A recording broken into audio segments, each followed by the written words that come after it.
Protestantism in England, 1560–1640. The Church of England and its critics. Finally and officially established, after around 30 years of vicissitudes in 1559, by Queen Elizabeth, the Church of England lasted in this phase until its contemporary collapse in the 1640s, in the days of the Civil War and Charles I. So let us look at some definitions, religious definitions in this period. 1. Papist or recusant. These are slightly abusive, or one might say rather abusive, Elizabethan terms for Roman Catholics. A Roman Catholic, all contemporaries were clear what a Roman Catholic was.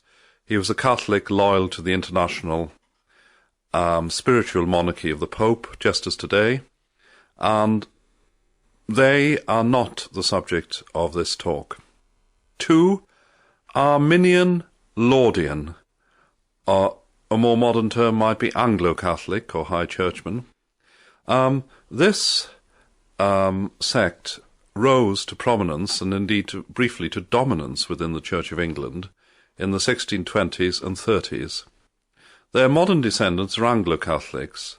They were largely a priestly party who wanted to emphasise the Catholic remnants in the Church of England and re-Catholicize the Church of England in theology largely, ritual, beauty of holiness, that is, internal church decoration, etc. But it was Catholicism without the Pope. They certainly did not want to go back to the acknowledging the papacy. In other words, they were not Roman Catholics. Their leader was Archbishop Laud, Charles I Archbishop of Canterbury, 1633 into the 1640s, when Parliament arrested him. So that's why they're often called Laudian. Why they're called Arminian? Because they took a lot of their ideas from a breakaway member of the Dutch Calvinist Church who flourished in the late 16th century, who revived the ideas of free will to the horror of his Calvinist colleagues. Because the Laudians then, or the Arminians, revived the notion associated with the Catholic Church of free will for getting to heaven. 3. Puritan.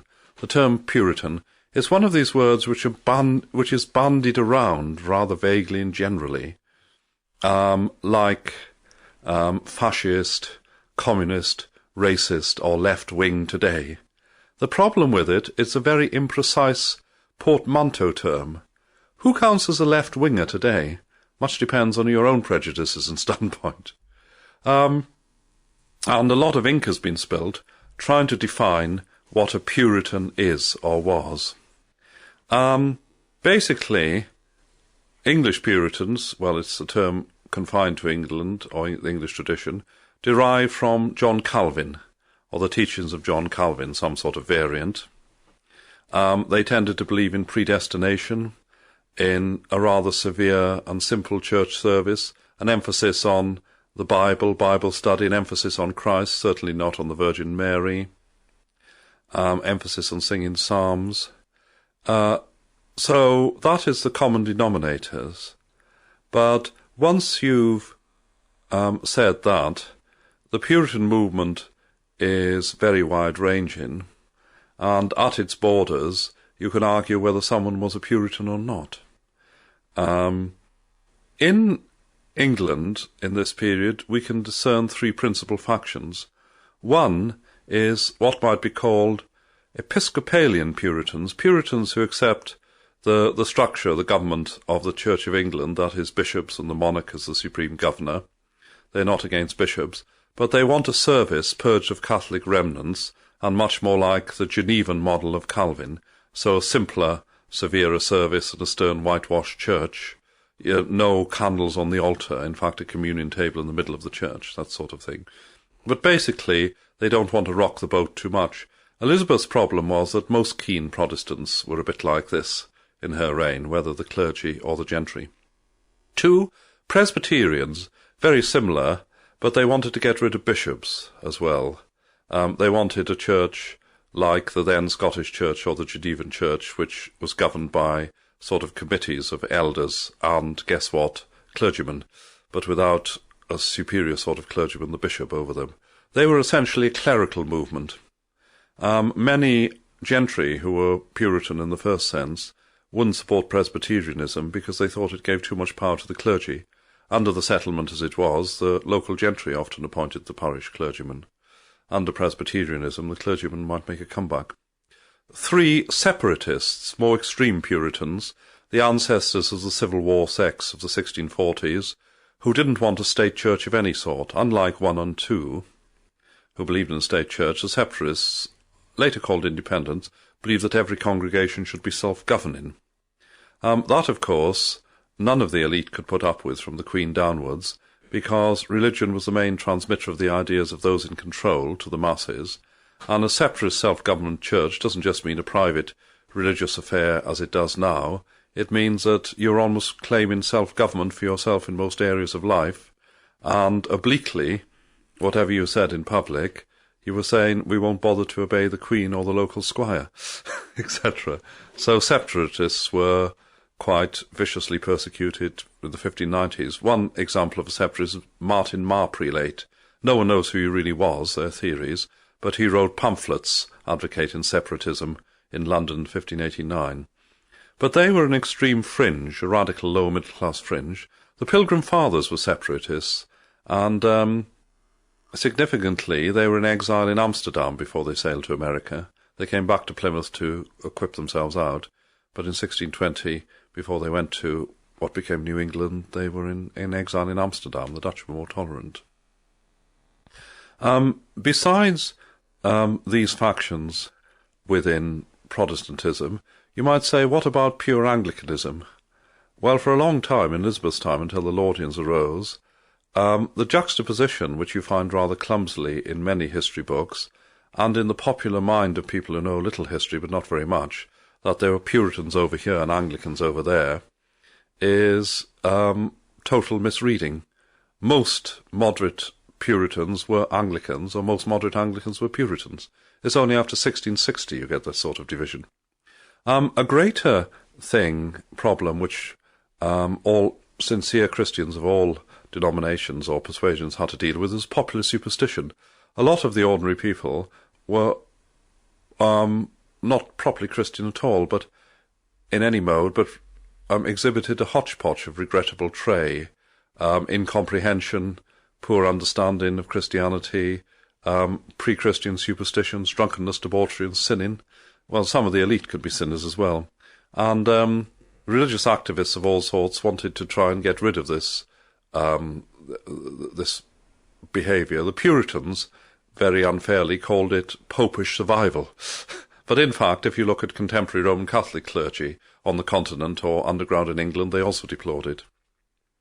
Now then, let us focus on the Puritans for a while, who are always considered critical of the church settlement of Elizabeth, and even more so of that of the early Stuarts. In Elizabeth's time, the Puritans were not yet, in any sense, the revolutionary Civil War people of the 1640s. They were a minority ginger group within the church establishment.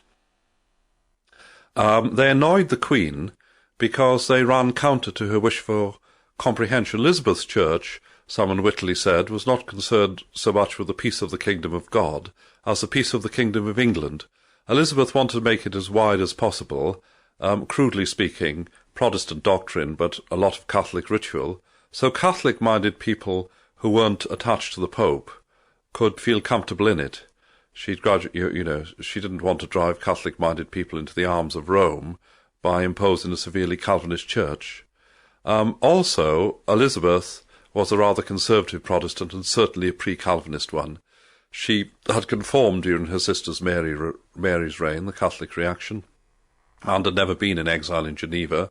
Her religious views were probably a mixture of her own father, Henry VIII's Catholicism about the Pope, mixed with Cranmer's teachings, the Archbishop of her father and her brother Edward, mixed with some influence from Luther and Zwingli, but definitely pre-Calvinist.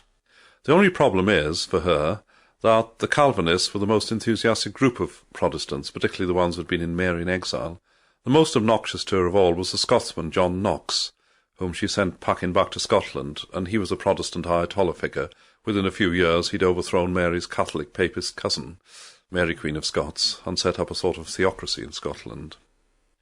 However, There were factors for modification in conflict between the Queen and the Puritans. The Queen needed them for support against the Catholic threat, internal or external, from Spain, and they needed the Queen for the same reason. She was a guarantor of any Catholic church, of any Protestant, church at all. There's no alternative.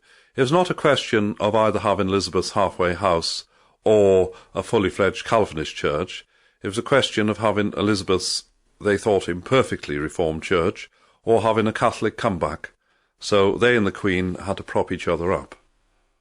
They also had powerful moderate friends at court. There was a whole group of moderate Puritans around Elizabeth.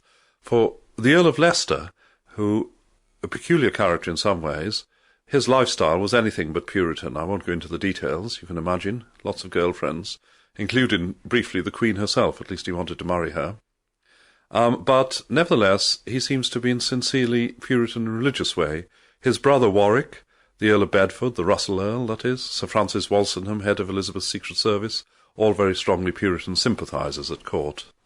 Even Whitgift, who in the political sense, the Archbishop who oppresses the Puritans in the 1590s, his theology isn't very far apart. He believes in predestination of some sort. The 1590s does see a hardening of the line of Elizabeth and Whitgift against the Puritans, or at least Puritans who won't conform, because they're no longer needed against the Spanish threat, which is, England's at war with Spain, but the Spanish threat is fading.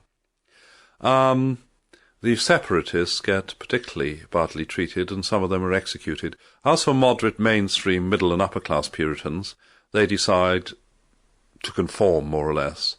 After all, conformity was not very rigorous.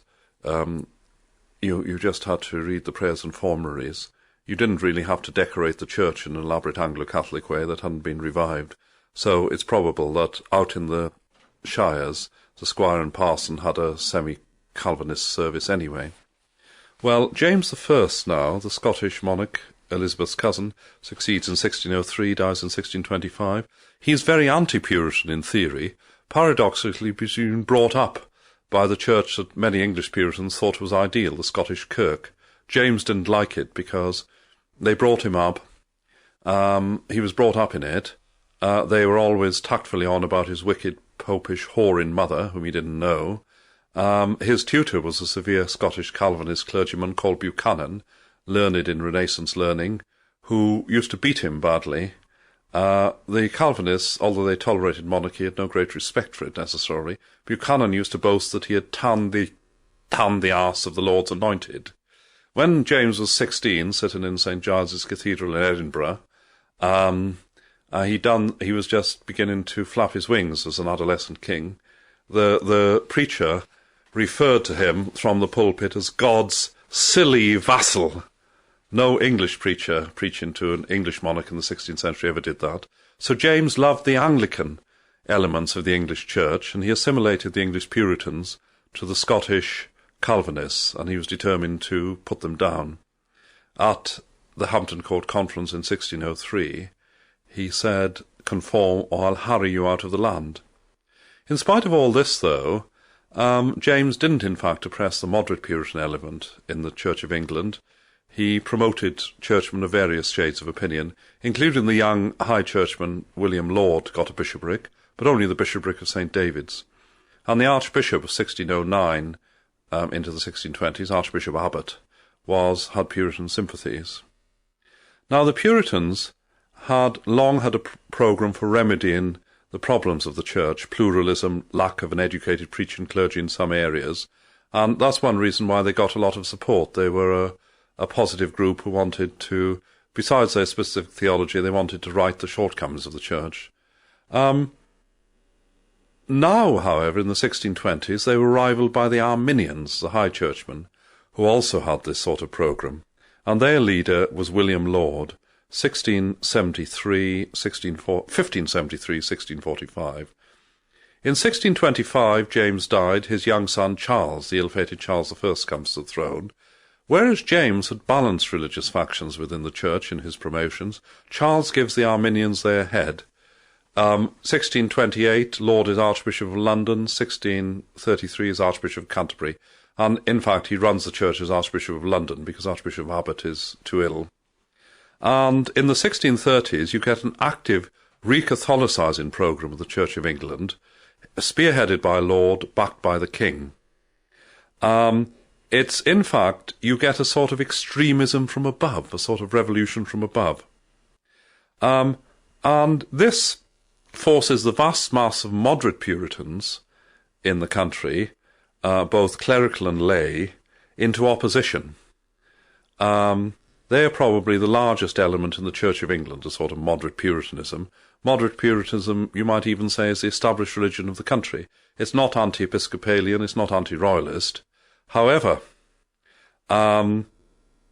because of the Laudians' counter-offensive, the vast mass, perhaps, of English people are forced into, certainly the English ruling elite and public opinion middle class, forced into opposition to the bishops in the 1630s, and eventually into opposition to the monarchy itself in 1640-42 at the time of the Long Parliament, because the Laudian counter-offensive, the re-Catholicizing of the Church of England, seems to attack what is by now traditional English Protestantism after 3 generations, and it's one of the major, perhaps the major cause of the English Civil War of the 1640s, in which both Laud and Charles lose their heads, famously.